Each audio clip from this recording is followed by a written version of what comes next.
Hey, I should preface this video by saying I am by no means a League player. I've never played a single round, and I know absolutely zero about the lore of the characters. Nope. So I came into the show with pretty much a clean slate. Now, I had heard that it was good from various friends and such, but really nothing else. And that's why I need you to hear me when I say this. Arcane is genuinely one of the most compelling shows I've seen in a long time. And I think primarily for one reason, the way it really understands character building. And for that reason, in this video, I'm going to give a general overview of the show as a whole, and then we'll jump into the analysis on these 5 characters and how they're developed over the course of the first season. Are we still sisters? One of the most impressive parts about this show as a whole is that it had some really deep, hard, external issues to tackle on the outset. I mean, there's lore behind the game, fan fiction, a huge swath of characters to choose from, and all the grumpy, picky fans that you've got to please with their disposable income. How do you appropriately write the trauma of 2 estranged sisters that you just confirmed are sisters? How do you make them their own distinct characters, but at the same time make the audience care about them both in different ways? These are genuinely some really hard things to wrestle with, and if they weren't done well, it could have caused significant backlash. But I will say, I think we see that gamble pay off exquisitely, to the point where, honestly, if I had to narrow it down to one concise reason why the show is written so well, it's that they chose to focus primarily and unashamedly on the story of these 2 sisters. Vi is built up as this tough, calloused older sibling who's a fighter, a protector of her people, and of course, Jinx is given this horrific trauma from a young age that leads to her mania, which is kind of endearing in a strange way. Like, seriously, but get that girl some Zoloft or something. She's causing more explosions than a Michael Bay movie. Now, normally I think the old trope of dead parents and orphan kids tends to be overused, but in this case, the murder of both her biological parents and her adopted family is really the only thing that could cause this kind of absolute insanity. Because the writers chose to focus on these 2, they managed to avoid first and foremost an oversaturation of characters. I think it's an issue that we're seeing consistently in film and TV nowadays. And unfortunately, I think there's no better example than the MCU. Now, I know it sounds kind of goofy to say, but Marvel and League of Legends are kind of similar in the fact that they have a lot of characters from the source material. One of the hardest things for these writers and production managers to tackle isn't creating from scratch, but it's deciding what material is best to use. I made a video about She-Hulk a while back, and if you want to watch that, there should be a card on the screen, but I think they leaned a little too much on the original comic, and it didn't translate well to the big screen. Now, as much as I love Marvel, I think a big reason why they're starting to lose momentum is that they're using too many characters. It's not the only reason, but it's certainly part of it. I may put out a video on that specific topic sometime, so let me know if you want to see it in the comments. The point is, anyone jumping into the MCU at this point has to learn the powers, the backstory, the motivation, and sympathize with dozens of characters if they want the big payoff in the endgame-esque sequences. That's why it's just completely untenable for most people because of the time it would take and especially the emotional investment. It seems like the MCU has kind of hit critical mass and it's starting to take a toll on the franchise, and it's reflecting in the box office openings. I'm about to end this man's whole career. Now, according to my best friend Google, there's over 160 characters in League as of 2023, and more being added periodically. So you know that the creators of this show had to sift through a lot of unusable content to be able to come to this place where we can sympathize with Jinx and Vi. If you want proof that the writers knew this relationship was the glue that really holds this show together, just look at the first 3 episodes of the series, which serve mostly as a prequel to the rest of the show. And of course, I know I'll get comments if I don't mention it. Yes, the grander issues of this world are set up during the beginning of those episodes, things like Silco and his Shimmer Empire and Jayce and Hextech, but much more importantly, it does an excellent job of setting up the broken relationship between these 2 sisters and explaining why each of them act the way they do. Because of the first 3 episodes prologue, it gives a worthwhile explanation for the characters' actions in the future. Honestly, it's a really bold move for a third of your first season to be what amounts to a prequel, but I think it was really calculated, and again, it pays off exquisitely. The buildup of that relationship and these 2 characters specifically is crucial to setting the stakes for the rest of the season and the series as a whole.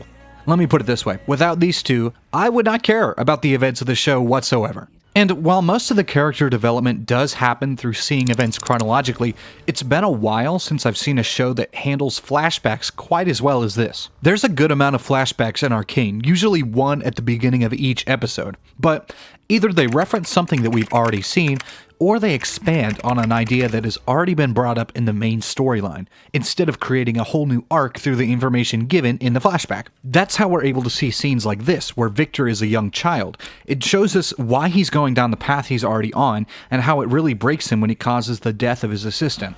Each of these flashbacks is poignant and sheds light on the current actions of the characters. That is flashback done right.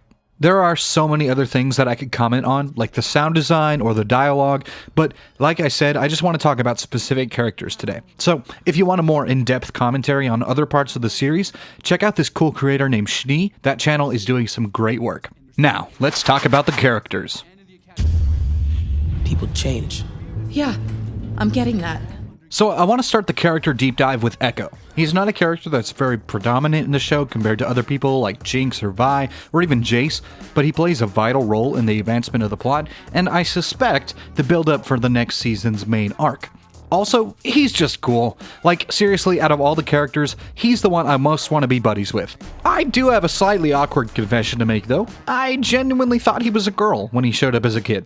I didn't realize until later on in the season, all grown up with the face paint and the deeper voice, that I realized he was a dude. Don't know what it was, maybe the character design, the short hair, the high-pitched voice, don't know. Nevertheless, even while he's not necessarily a main character, he gets quite a bit of development as well. He's more or less an adopted member of this patchwork family, and therefore the deaths of Vander, Milo, and Clagger are devastating for him, just like they were for Jinx and Vi. See that? He's dead, another dead one. And yet, even though he went through some of the same trauma, he takes his life in a totally different direction.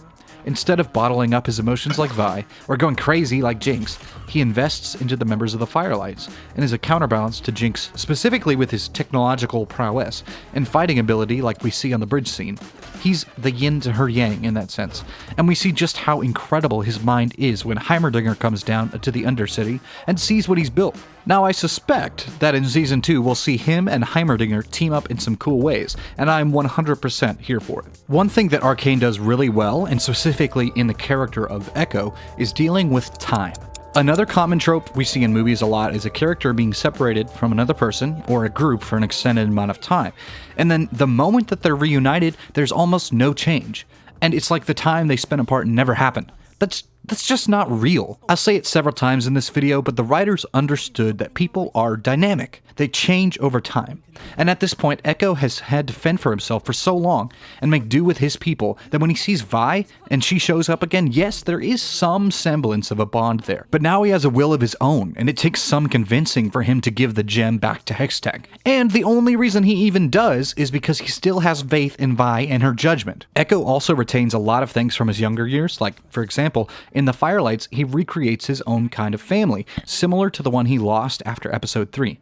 He's sort of the new Vander. He's fiercely loyal to his people, and they are to him. Each of them dealt with the breakup of their family in a different way, but out of the three of them, Jinx, Vi, and Ekko definitely did it in the most healthy way. And it feels so incredibly natural because of the circumstances the writers have set up. Humans don't live for centuries.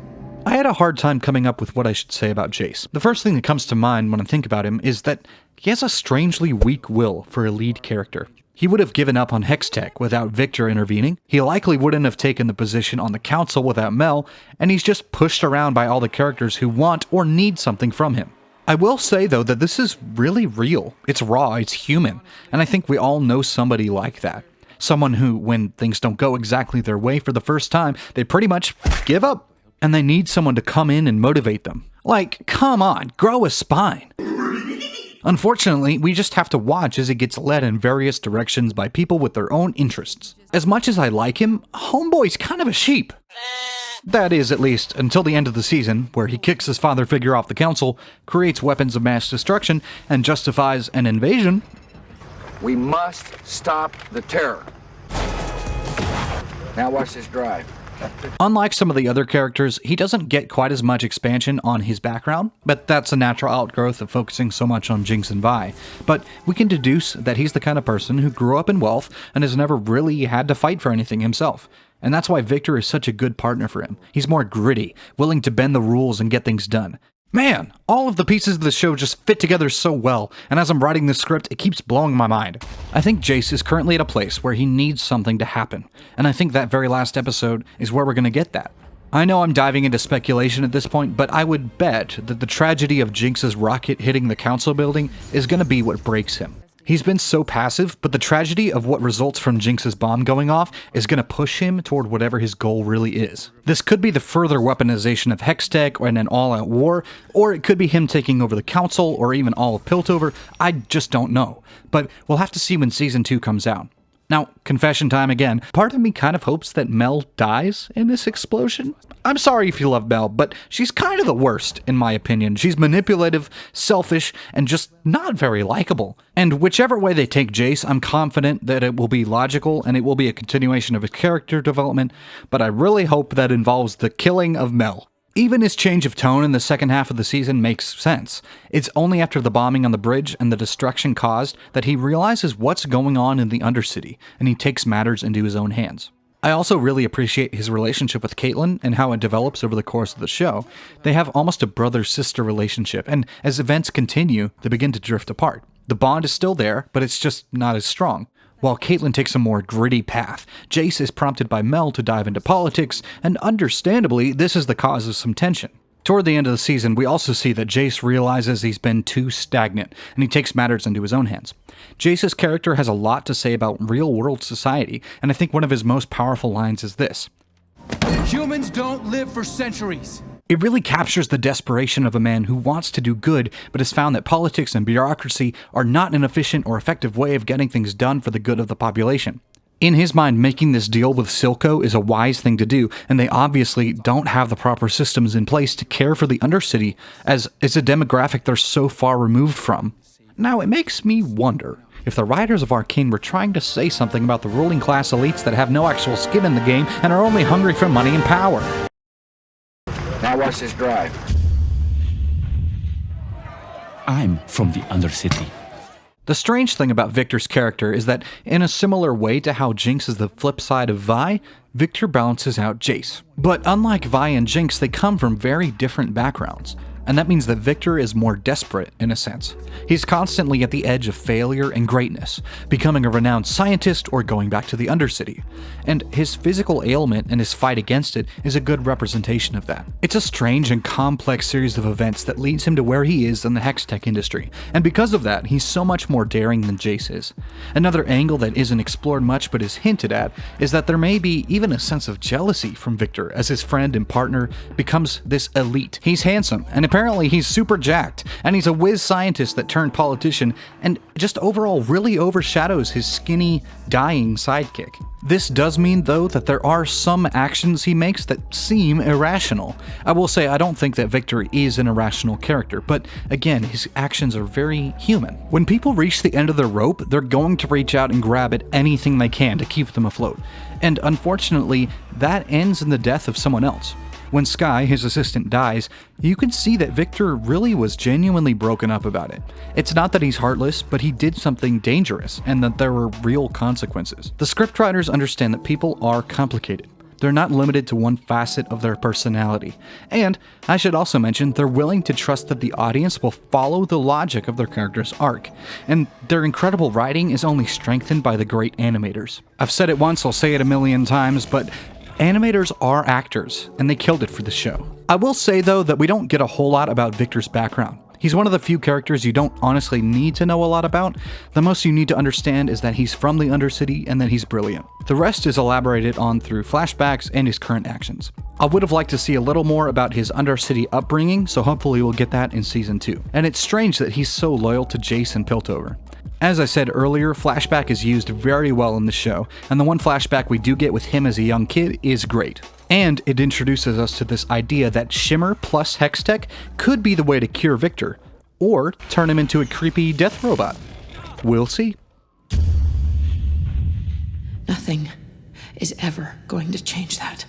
Vi is possibly my favorite character in the show. I want to start off with Vi by saying, honestly, she's something of an enigma to me. When I was thinking about what I wanted to say for her, the first thing that comes to mind is strong. She's an example of a well-written female character. Unfortunately, in a lot of movies and media, women are portrayed with a kind of like faux strength. These Captain Marvel-esque characters that begs to be seen, pseudo-strength that longs to be appreciated. I know, Brie Larson fans can roast me in the comments below, but I promise you, I'm not hating on Brie Larson. She's a great actress. I'm hating on the writing for her character. There's a big difference. What I'm saying is that Vi's character just does a real feminine strength so effortlessly and in a real way. One of the biggest downfalls of these other modern female characters is that they can do no wrong. Vi is most certainly not this way. She's a fighter, she's tough, she'll get the job done, but she is not perfect. She's very far from it. She ends up hurting Powder, both emotionally and physically, and she manipulates Jayce and Caitlyn and loses a fight or two. She's even kind of a blockhead, running in with her fists against guns and whatever else Silco can brew up. But despite the thick layers of attitude and strength that she puts on, she's emotionally very vulnerable. This is part of the reason that I think the show overall is so powerful, because it takes time to slow down and appreciate the complexities of people's flaws. Vi is tough, but she's not cocky. She's bold, but she's not stupid. She isn't protected by some deus ex machina force that solves all her problems. When she fights Savika, she wins the initial time they fight, and then contrary to what the audience would expect, she gets pretty messed up in the second time they duel. Here's a tangent for you. I mentioned that a major vice of many movies is that they're just too busy. Now, I will say that this scale goes both ways. You could be far too busy with nothing emotionally impactful going on, or you could fail at engaging your audience at all because your project is so dang boring. There are definitely projects like that, you all know them. But as a writer, you don't want either one, and Arcane balances that dichotomy nearly perfectly. There are cool action scenes, awesome slow-mo sequences, and as I said, the animation style is exquisite, perfect for the subject matter. But no matter how much of that you put in, nobody is going to care about your story until you take a second to back up, add a moment of silence, and think about what's going through the mind of your characters. Just take a look at the very first episode.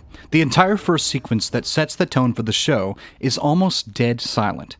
There's no dialogue, no big fight scene, and just by including this 5-minute scene introduces you to so much about the world, the characters, and the trauma that Jinx and Vi carry to start with.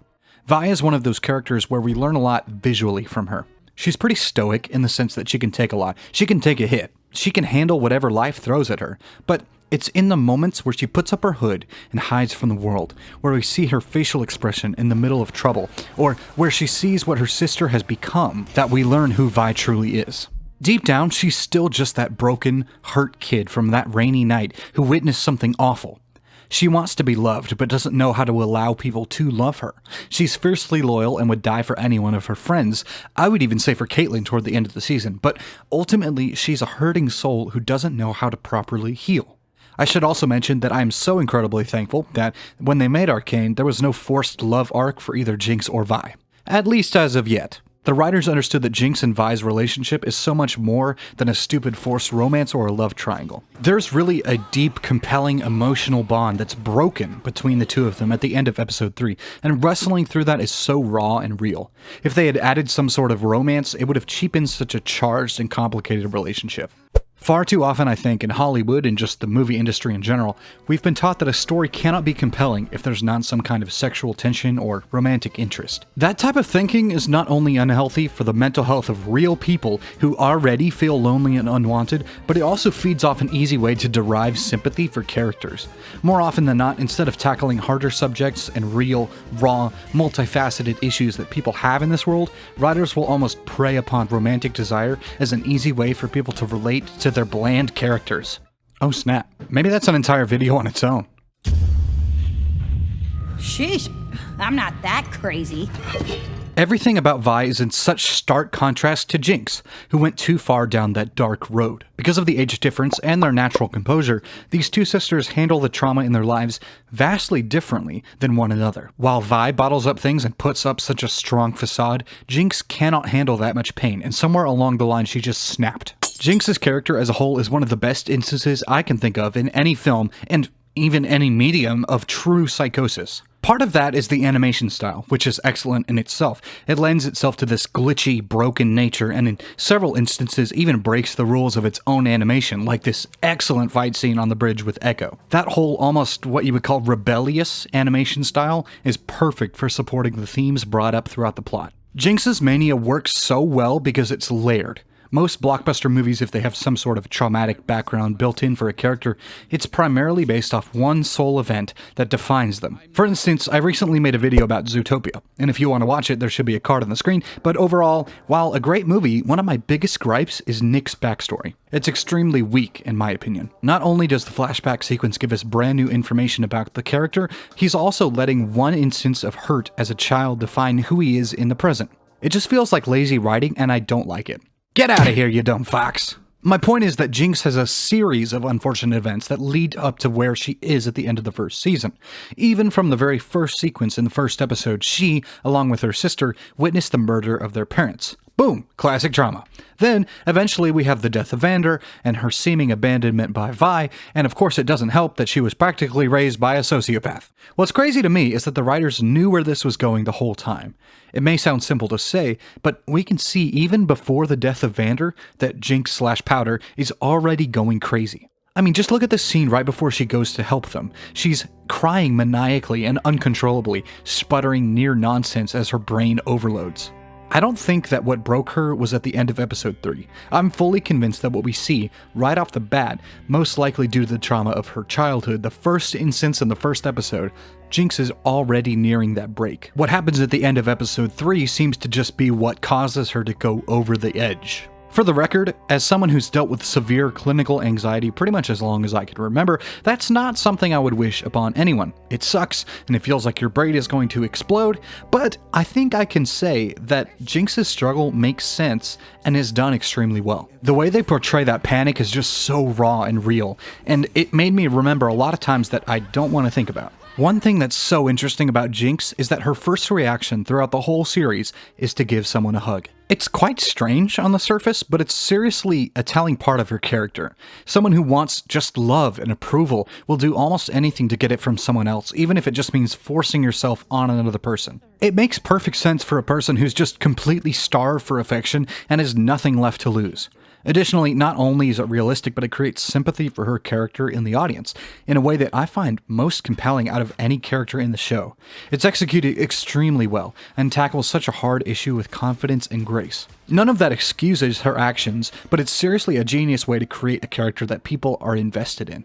I ain't a doctor or a shrink, but I'd guess that this kind of physical affection is something that she didn't have growing up a lot since, dead parents.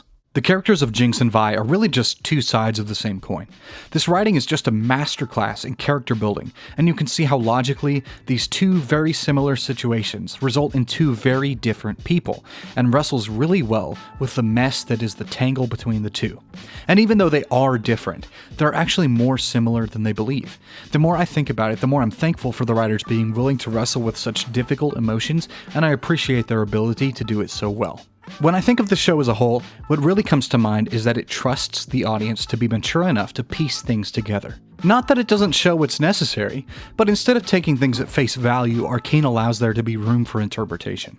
Whether it be on the upbringing from a future council member to the full extent of the trauma of a child, the show exemplifies the idea of show, don't tell. Everyone in the show is complicated, even the enforcer who works with Silco, or the man hooked on Shimmer who turns in Caitlyn and Vi. No one is one-dimensional, and no plot point goes unused in the development of the characters. And at the same time, we get some sick shots like this. I mean, come on! I'll tell you right now, this show was so good that it even made me want to download League of Legends. And that is not an easy thing to do. So here's some footage of me actually playing the game. I probably suck at it, but that's okay. Well, folks, that's about it. Thanks for watching. Like, subscribe, you know the deal. And if I could say anything to the folks behind this show, hear me when I say this. You've got a good thing going. Don't mess it up for Season 2.